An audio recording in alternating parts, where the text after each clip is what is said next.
Welcome to Channel Water. My name is Moses Hacmon.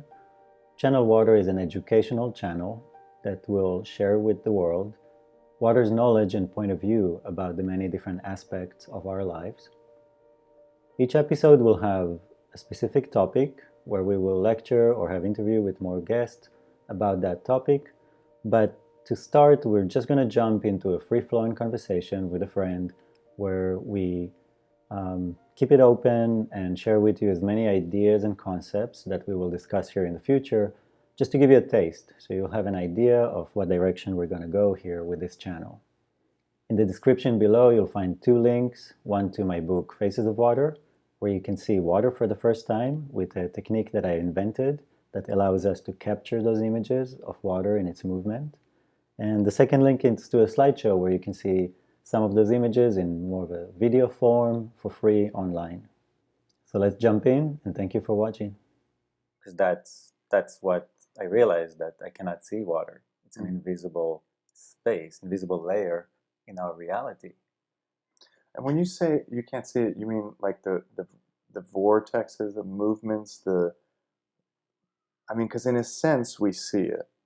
We see like an ocean or something. You know, we see certain things or reflections off of it, so we get a sense of its space. But do you mean see? Like I get the impression when you say you can't see it, you're meaning you can't comprehend to this level of what you almost capture in these images in a way. No, it's purely technical. So we cannot see water. That is just a technical issue. Now, we haven't yet invented technology that makes things invisible. Once we do, whatever that thing is, it will look like water. So at that moment, you realize that water is just what something looks like when it's invisible. So you know that there's a mass there. Right? And in the glass of water, you know that there's water there because the glass is round or square. So you know that something is there, but you don't know that it's water. So let's say if I was invisible to you right now, I would look like a body of water. Light will go through me, deform. So you will know that I'm here. You will see reflections of my surface. You'll see light go through me and deform. So you'll see what's behind me as if you're seeing it through a lens. But you cannot see water because I see my fish in my aquarium. So I don't see what's between me and him. Yeah. So water is clear, it's invisible in that sense. Interesting. And our eyes are not equipped to see it. That's the only thing. It's what we can see. We cannot see X-ray, thermal, like there's so many ways of seeing. Right. There's so many ways of imaging. The spectrum. So, and water is completely out of the curve of anything we know. It's like, it's the most dense, heavy material we know, yet light goes through it. How is that even possible? You know, like this wood is hardly the weight of the density of water, and light cannot even penetrate through, you know.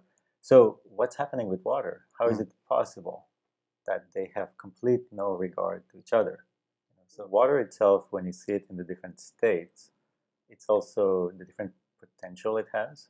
So if you talk specifically from ice to liquid to gas, when water is liquid, it has the most potential. It is consciously connected. It's a liquid. It's a fabric. There's connections made between the particles. That's like to say a group of people that can communicate and work together. Okay? Ice is water frozen in time. Physically, it cannot move. It cannot do much. Time was slowed down so much that they're frozen in time. So time's still moving. So slow. So there's very little that's happening in ice. So it's really, there's a state for water where it's the most social and productive, and that's liquid. Liquid means conscious. At some point, when you start to really dwell into what matter is, if something is moving, that means there's consciousness in there, or that the conscious being put it into movement. But you don't see a rock getting up and walking away out in thin air. And that's true for most elements. So I simplify the passive elements to soil. I like to call them just soil. That's all the passive elements. And then there's one active element so far that I found, which is water. That's the main difference. Water is active. It's active in different levels, in different temperatures, in different speeds, in different levels of connectivity, but it's active. Hmm. And soil is passive. How is it that you find that? Like what is the activity that you find versus the inactivity? Well, first of all, visually, there's so much knowledge that you can just see, right? And from our experience too. But for me, it really triggered in while studying architecture. So it was the comparison between me to a single H2O cell, this house to a single cell. So when I look at this house, which is, beautifully built, it has no remnants of fingerprints or hand or, but these hands made this structure. Mm-hmm. And the high rise downtown that's made out of steel and glass and all the same thing was made with these hands, this bubble of water. Mm. So I'm mostly water in this space. My house is dry, it's soil, it's passive, it doesn't do anything. When I leave the house, I turn off the gas, the water, the electricity. There's no energy, there's no water, there's nothing, it's gone. And the house crumbles back to the soil. So inanimate versus animate almost. So Animate. So I see the building as the ashes in the soil going back to the ashes on the soil. Mm-hmm. And I see the water as the consciousness going back to water. So first thing I correct is ashes to ashes, dust to dust. That's not true about us. Water to water. I'm not the soil. And that's the first thing to really get out there and get out of the way. It's like, I'm not the soil. I'm not the rock. I'm actually not this planet, which for many people is hard. So it's like a baby. When a baby is born, he doesn't know separation between anything. He thinks that it's part of everything that's around it at that moment. Sure. And slowly it starts to understand, wait, I'm not my mother. And I'm not this bed, and that's a blanket, and that's, and I can change my skin. And so as humanity, we're going through that process now. Wait, I'm not the soil. We attach to it quickly because we were born in that mud, but I'm not the soil. So you identify with what, like, so when you say my water, identity is water. Is water. Absolutely. Like that's so for water in your body, it has its own story, plane that it lives on that is not different from the ones we have in a smaller scale. But then the collection of 65, 70 trillion cells of water in your body brings about you, the bigger entity. We're giant. That's something, first of all, to understand. We walk on this planet looking at other big planets thinking we're so small. You're a giant. Single cells are the building blocks. Right. Water, H2O, is the individual conscious being on this planet. You're a giant of 65 trillion of them, right? So those layers that's change in scale is, for me, the planes of the universes we talk about. So you might take a journey and meditate and really transform yourself to another dimension. You're going inside. You're meeting the pieces inside your body. Inner layers. People keep thinking about, there's all those, this bigger machine of life. It's in you. This is that machine. You just get to actually go inside and see the miraculous technological advancement that is your body. I mean, it's quite the most amazing invention yet of nature. So many times we dive into those spaces and we feel like they're super intelligent, they're very big, it's all energy, we're all one, we're all connected. Guess what? It's water. Who else would say that? Yeah. That's exactly the state of water. Let me go back because I started with saying, well, so what is then, knowing this, what is water to you? Where is that going? Why? Right. So where we came from. Who, what, where, when, why? Water. And if an alien lands here tomorrow, he will call you a sea creature. Okay. And now, why? Because you came out of the ocean. So it doesn't matter for another being that you're walking on land. that's a category we made internally to separate between certain things. So I can call you a fisherman and I'm a hunter, but we came out of the water. We're balloons of water walking on land.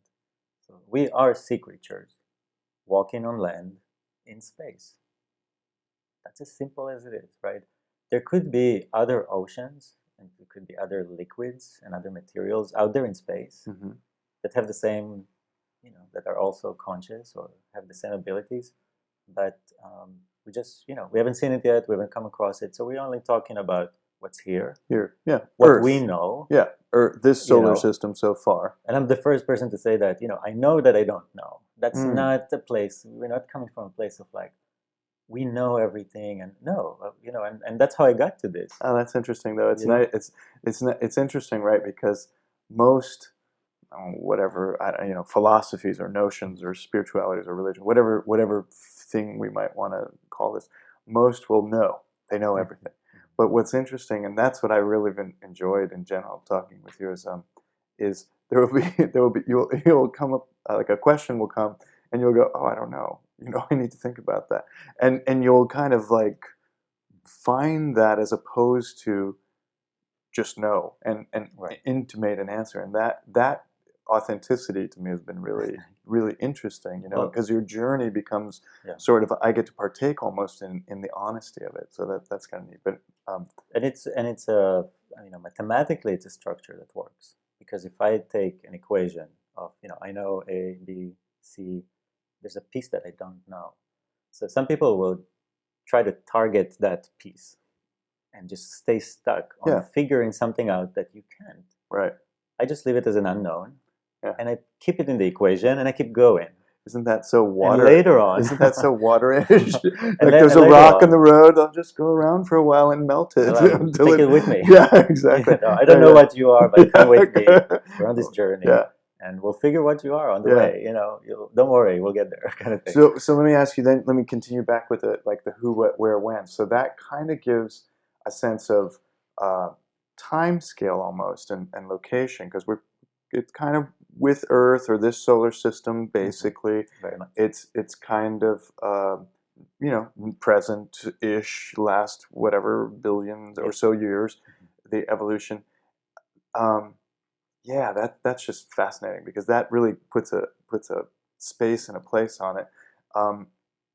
And where from those two things, where do you sense the going or the future of this? Like what does the understanding lead to, or the consciousness inform? You like what's that look like?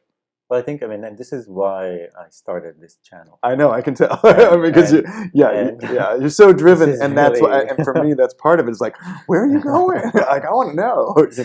This is really the point of it, and it's the last thing I want to do is be here now in this. I always want to be in my work, but once you start putting those glasses on of nature, or more to say, water is the architect of nature. It's the dweller in all plants and animals we know. Then you start analyzing, what is it doing as a being? What does it care for? Right? So if you analyze this house, you will know that, my feet are pretty soft because the floor is all smooth, and you'll know, the temperatures that I like, and you know exactly what conditions, the microclimate and the clothing and the softness, like you really get the sense of the being that dwells in that. Right. So once you start analyzing those things, you realize, well, water really doesn't like to be cold, which makes sense, of course, because really temperature is the energy for it. So we said, it can be ice frozen in time, or you can be water where you're active and communicating. So it doesn't like to be cold. It definitely doesn't like all the salt that it's in the ocean. So you start realizing certain things like, oh my God, water is really unhappy in the ocean. Which is completely different notion than everyone has. The ocean is this really, inspirational place, and it's always like, no, water has been like, look around you, and water has been doing everything possible to leave the ocean and leave the salt behind, and be clear, and be at a certain temperature. So, and I think our bodies is the utopia for water right now. It's the best dwelling space, So you basically get 60 to 70 trillion cells living in a utopia in your body. We are nature, and growth is really the main movement of nature, growing. So putting as much water as we can into architecture. It's like taking the homeless in. Mm. So you can see how many homeless are there right now, and you can see how much work we have to do. So there's urgency, first of all, in the work that we do, and there's urgency to get to certain places. And we know that we can't survive on one planet. We know that we don't want to lose all the advancement that we made to get to where we are now. We don't want another ice age, or the opposite of evaporating all the water. So we know that we have to take control over our future, and in a very functional way. It's all about function. And to spend trillions of dollars, for example, on war instead of a space program is ridiculous. To spend trillions of dollars on killing people, that's cancer. That's cancer. The body's fighting itself. The fact, once you put on again those glasses of water is the architect of nature and of you start seeing everything differently. Like a flow. You start to almost Everything. feel. I mean, what is a highway if not a vein of iron cells moving us around, right? I mean, like you start to see the bigger body. You start to see the parallels between in here and out there. I think if you took my body and flipped it inside out, wrapped it around this planet, you'll get this planet. You take patterns of government, patterns of societies, patterns of motion, patterns of movement, and you attach those. You realign. So you said, oh, this is the government, this is this, and vice versa on water. So it's interesting. I say biomimicry because in a weird way, it's like and of course we're all reflections in different ways of all of these systems that we have. But it's interesting how you personally take it. And so I'm curious, like, how, I mean, does that come across to you? Do you feel that, how you transpose all of those things? I mean, and have insight almost into each of them? Yeah, it's hard to, I don't know if this will be a good answer, but in some ways, imagine the evolution of a car from a piece of log that's rolling down a hill to a self-driving car. There's a lot that has happened from point A to point B. Right. Somebody created all that technology. Somebody's using that vehicle. So in the same way, we are a vehicle. Right, evolving. And that technology keeps evolving and keeps getting better. And now we have extended technology. It's outside of our body happening, and then you see it happening outside of your body. And then at some point we shrink it down and we put it in our body, and that's how all those layers of nature, to me, they're layers, they're the evidence of the invention up to this moment. Yeah, so that's the one thing I'm so clear. You see the buildup of technology. Yeah. 1 cell, 2 cells, Yeah. 4 cells, 8 cells. Yeah. It's the same single cell all across. Yeah. It's the same. So for me, when I look at it for people, it doesn't matter how big your house is. That's what throws people off, like the different textures and colors. And we all have a bedroom, a toilet, and a kitchen, let's say, right? And you'll know that it doesn't matter if it's a submarine or a boat or a house or a mobile home, there'll be a bed. Can we all agree on that? Somewhere to sleep. So you start seeing again the single cell. You start to see how that's what drives the bigger body, and actually what makes it possible. Yeah. Because when a big storm hits and there's a disaster, the buildings don't fix themselves. The roads don't fix themselves. We do, and each one in their own cell. What do you think happens when you cut yourself? You didn't fix that. Yeah. Who did? Even the surgeon that sewed you up, he didn't fix that cut. Who did? If it wasn't for each individual cell taking care of their individual space. So it's actually a big mystery in science, is how are all 99.9% of bodies functional?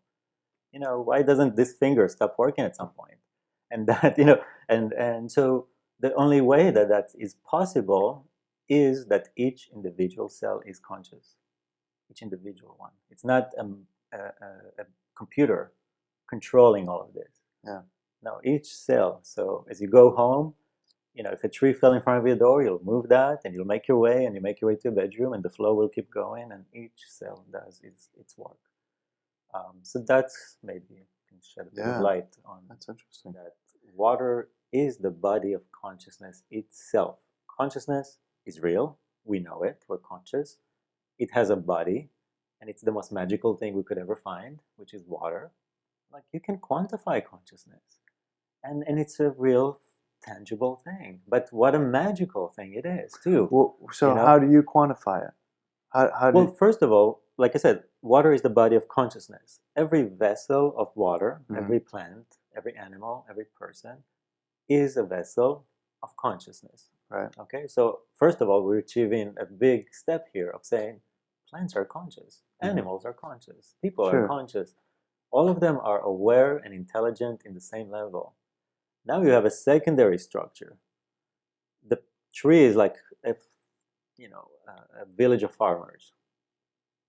But then you have this corporation that has a government and organizations and all kind of executive powers and actions.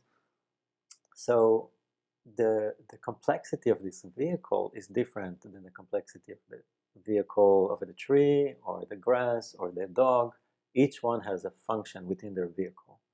But what we do, we walk around and we criticize everyone. Yeah. It's like if you had, the fastest car and you ride around and you see a guy on a bicycle and you're like, look how idiot. He's not an idiot. He's just slower than you because he doesn't have the same vehicle. Yeah. But the consciousness that inhabit all those structure is the same, and the intelligence it has is the same. It's just a question of how complex is the vehicle that right now is being used. Yeah. And that's the only difference. So I think, that's my goal, is that people will get to a place where they understand that every vessel of water is a vessel of consciousness.